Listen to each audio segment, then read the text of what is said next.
நமஸ்காரம். உங்கள் கல்பனா ஸ்ரீகாந்த். மீன ராசி மற்றும் மீன லக்ன அன்பர்களுக்கு 2024 எப்படி இருந்துச்சு, 2025 எப்படி இருக்க போகுது அப்படின்றது தான் இந்த பதிவில் உங்களுக்கு தெளிவாக நான் கொடுக்க போகிறேன். மற்ற ராசிகளை விட உங்களுக்கு இந்த பதிவு ரொம்ப ரொம்ப உபயோகமாக இருக்கும். சரி, நம்ம சேனலுக்கு தான் ஃபஸ்ட் டைம் பார்க்குறீங்கன்னா சப்ஸ்கிரைப் பண்ணிக்கோங்க, பெல் பட்டனை ப்ரெஸ் பண்ணுங்கள், ஆல் என்ற ஆப்ஷனை சூஸ் பண்ணிக்கோங்க. மீன ராசின்னு வந்தாலே என்கிட்ட கேட்குறது என்ன தெரியுமா, மேடம் விரைய சனியே தாங்க முடியல, குடும்பத்தில் இருக்கிற எல்லாருக்கும் உடம்பு சரியில்லை, உடம்பு உடம்பு உடம்பு ஆரோக்கியத்துக்காக செலவு பண்ணுறது கொஞ்சம் நஞ்சம் இல்லை, தெளிஞ்ச பாடில்லை. மனைவிக்கு உடம்பு சரியில்லை, மனைவி மீனமாக இருந்தால் கணவருக்கு உடம்பு சரியில்லை, குழந்தைங்களுக்கு உடம்பு சரியில்லை, திருப்தியாக சமைக்கக்கூட முடியலை, ஒரு பயமாகவே இருக்குது. எங்கே கொண்டு போய் இப்போ முடியும் அப்படின்றது. ஆரோக்கியத்தை பற்றி பேசாத ஆட்களே இல்லை. நான் சொல்கிறது ஒரு 70%. மற்ற 30% ஏன் இப்படி சொல்கிறேன்னா, அவங்க சுய ஜாதகம் வலுத்திருந்தால் பயப்பட வேண்டிய அவசியம் இல்லை. அவங்களுடைய லக்னாதிபதி நல்லா இருந்ததுன்னா அவ்வளோ பெரிய புலம்பலும் இருக்காது. ஏன்னா அதை ஜெயிக்கக்கூடிய திறமை அவங்கக்கிட்ட இருக்கும். பொதுவாகவே மீன் மாதிரி நழுவி எல்லா விஷயத்துக்கும் போயிடும். ஆனால் அதை மீறி ஸ்டக் அப்படின்றது நீங்கள் சொல்லிட்டு இருக்கீங்க. ஏன்னா அங்கே ராகு வேற இருக்கார். இதில் என்ன ஒரு முக்கியமான பாயிண்ட் அப்படின்னா, உங்களுடைய ராசிநாதன் குரு, அவர் உங்களுக்கு மே மாதத்தில் உங்களுக்கு மிதுனத்துக்கு போயிடுவார். அந்த மிதுனத்துக்கு போனதுக்கப்புறம் பார்த்தீங்கன்னா உங்களுடைய நெகட்டிவான விஷயங்களை அவர் காப்பாற்றிடுவார். கவலைப்படாதீங்க. என்னென்னா, உங்களுடைய 8ஆம் வீட்டை குரு பகவான் 5ஆம் பார்வையாக பார்க்குறார். அப்போது 8ன்னா தான் பயம். அதோ பேரு கெட்டு போயிடும், தேவையில்லாத பிரச்சனைக்குள்ளே மாட்டிக்குவீங்க, செய்யாத தப்புக்கு நீங்கள் மாட்டிக்குவீங்க, தண்டனை, இதெல்லாம் சொல்லிட்டே போகலாம். ஆனால் அதுலேருந்தெல்லாம் உங்களுடைய ராசிநாதன் குரு காப்பாற்றும் போது, குரு எல்லாருக்குமே சுபர். ஒருத்தர் நம்ம கை கொடுக்க வந்துட்டார்னாலே டாப்பு. அவர் உங்களுடைய ராசிநாதன் சொல்லும்போது உங்களை எப்படி காப்பாற்றி கூட்டிகிட்டு வருவார், கவலை வேண்டாம்.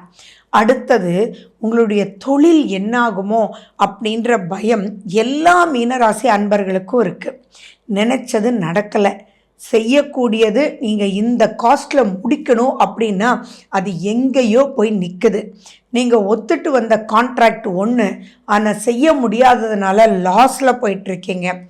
நம்பிக்கை தாங்க வாழ்க்கை.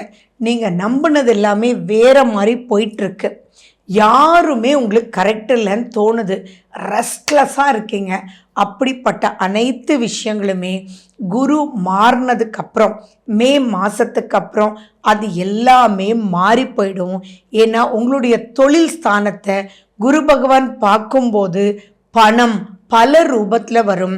உங்களுக்கு செலவு அப்படின்றது வந்து அதை நீங்கள் ஜெயிக்கிறதுக்கு உண்டான பணமும் பை த சைடு வந்து உங்களுக்கு வந்துடும். அப்போ பெரிய பயம் பாதிப்புகள் இருக்காது. சனி பகவான் ஜென்மசனியாக வந்தாலும் அவர் சுக்கிரனுடைய வீட்டையும் புதனுடைய வீட்டையும் உங்கள் ராசிநாதனுடைய குருவோட வீட்டையும் பார்க்கும்போது அவர் ஃப்ரெண்ட்லியான ஒரு அமைப்பில் தான் இருக்கிறதுனால பெரிய டார்ச்சர்ஸ்குள்ளெல்லாம் நீங்கள் மாட்டிக்க மாட்டீங்க. சரி, ராகு மாறுதேன்னு நீங்கள் கேட்கலாம். ஆனால் ராகு மாறி சில நாட்களுக்குள்ளேயே குருனுடைய பார்வை முழுமையாக வர்றதுனால பயப்பட வேண்டிய அவசியங்கள் இல்லை. பட் டோட்டலி ரொம்ப ஸ்மூத்தா அப்படின்னு பார்த்தா ராகு சனி சேர்ந்து ஒரு காம்பினேஷன் இருக்கு இல்லைங்களா, அது உங்கள் மேலே தான்.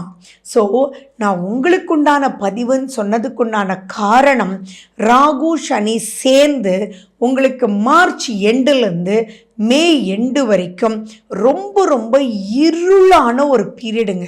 அதாவது உங்களையே ஒரு டார்க்னஸ் சுற்றி இருந்ததுன்னா எப்படி இருக்கும், அதுவும் பயம்படுத்தக்கூடிய அமைப்புகள் அங்கே வந்து உஸ்ன்னு சத்தம் போட்டுட்டு இருந்தா எப்படி இருக்கும், அப்படி இருக்கும் அந்த 2 மாதங்கள்.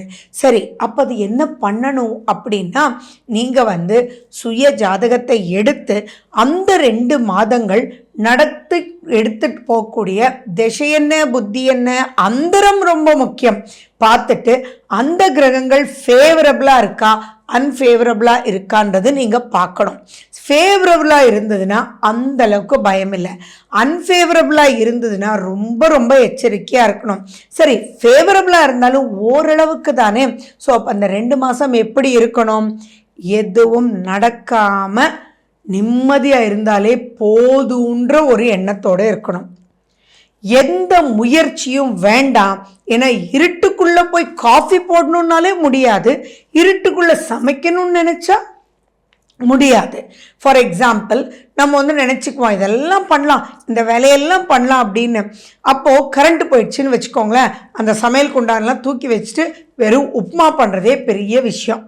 இல்லாட்டி இன்றைக்கெல்லாம் ஸ்விக்கியில் ஆர்டர் பண்ணி சாப்பிட்ருவோம். பட் அது கூட இருட்டுக்குள்ளே வரக்கூடிய வாய்ப்புகள் இருக்குது. அப்போது நல்ல ஆக்சிஜனை உங்களுக்குள்ளே வச்சுக்கோங்க, பொறுமையாக இருங்க. அதே மாதிரி எல்லாருமே நீங்கள் யாரை ஃபாலோ பண்ணி பார்த்துட்டு இருந்தாலும் உங்களுக்கு ஏப்ரல் மேல இதில் எப்படி எச்சரிக்கையாக இருக்கணும் அப்படின்றது உங்களுக்கு மாத பலனில் நான் சொல்லிகிட்டே வருவேன். இப்போ நீங்கள் மைண்டில் வச்சுக்க வேண்டியது, ஏப்ரல் மே அலர்ட். எந்த நியூ இன்வெஸ்ட்மெண்ட் வேண்டாம், புது ஆட்களோட சேர வேண்டாம், எதுலேயுமே பொறுமையாக இருங்க, சாந்தமாக பேசுங்க. இன்னொன்று, உங்கள் வீட்டில் மீனராசி அன்பர்கள் யாராக இருந்தாலும் அப்போ தோள் கொடுத்து உதவ குடும்பம் தயாராகிடணும். இதெல்லாம் நம்ம ஏன் சொல்கிறோம் அப்படின்னா, இதெல்லாம் தெரிஞ்சுக்கிறதுக்காகத்தான் உங்களுக்கு நீங்கள் பார்க்குற பலன் அமைப்பே. அப்போது 2024 2025 பலன் உங்களுக்காகவே அப்படின்னு சொன்ன விஷயங்கள் உங்களுக்கு புரியுது இல்லைங்களா? ஸோ மீதி எல்லாமே ரொம்ப நல்லா இருக்கு. இந்த 2 விஷயம் மட்டும் கொஞ்சம் எச்சரிக்கையாக இருங்க. அண்ட் மேலும் பார்த்தீங்க அப்படின்னா, உங்களுக்கு 4ஆம் வீட்டில், அதாவது உங்களுக்கு 6ஆம் வீட்டுக்கு கேது வரார். அது உங்களுக்கு ஒரு பெரிய ப்ளஸ் தான். அண்ட் 4ஆம் வீடு அப்படின்னு சொல்லக்கூடிய இடத்துல குருவே வர்றதுனால நீங்கள் வீடு வாகனம் அமையறதுக்கு உண்டான வாய்ப்புகள், உங்களுக்கும் உங்களுடைய தாயாருக்கும் இருக்கக்கூடிய உறவுகள் மேம்படக்கூடிய வாய்ப்புகள், அதே மாதிரி தாயார் வழி சொத்து உங்களுக்கு வர வேண்டியது இருந்தால் அது வரும். தாயாரினுடைய ஆரோக்கியம் நல்லா இருக்கும். அப்போ அப்பாடான்னு நீங்கள் திருப்திகரமாக இருக்கிறதுக்கு எல்லாமே 2025 உங்களுக்கு நல்லா இருக்குது. ஸோ தயவு செஞ்சு நான் சொல்கிறேன், மீனராசி அன்பர்கள் உங்களுடைய சுய ஜாதகத்தில் நடக்கிற திசா புத்தி அந்தரம் ப்ளஸ் இப்போ உங்களுக்கு இருக்கக்கூடிய மற்ற கிரகங்களினுடைய நிலை, சுய ஜாதகத்தில் ஆரோக்கியத்தினுடைய நிலை. ஏன்னா அந்த மாதிரி காலகட்டத்தில் தான் நான் 2 தடவை மருந்து போட்டுட்டேன், தப்பான மருந்து போட்டுட்டேன் அப்படின்றதெல்லாம் சொல்வீங்க. ஸோ இங்கே வேண்டியது அலர்ட் அலர்ட் அலர்ட். அந்த ஒரு 2 months அப்படின்றது மைண்டில் வச்சுட்டு நிதானத்தோட செயல்பட்டு பொறுமையோட நீங்கள் இருந்தீங்க அப்படின்னா இதை கடந்து வந்துடலாம். மந்தத்தனம் அப்படின்றது வேண்டாமே, டபுள் ட்ரிபிள் செக்கிங்கிறது ரொம்ப இம்பார்ட்டண்ட். அந்த ஒரு 2 months தான் இந்த ஸ்ட்ரெஸ் பண்ணி சொல்கிறேன். 2 months தானே அப்படின்றது வேண்டாம். ஒரு நிமிஷத்தில் எடுக்கிற ராங் டிசிஷன்ஸ் எல்லாமே உல்ட்டா ஆகிடும். நம்புதல்ன்றதும் அந்த காலகட்டத்தில் வேண்டாம். ஸோ கண்டிப்பாக இந்த பதிவு உங்களுக்கு ரொம்ப திருப்திகரமாக இருந்திருக்கும். ஸோ நீங்கள் நான் சொல்கிற டீட்டெயிலை மட்டும் கிராஸ் செக் பண்ணி ப்ரொசீட் பண்ணிக்கோங்க. ஓகே, நன்றி, வணக்கம், வாழ்க வளமுடன்.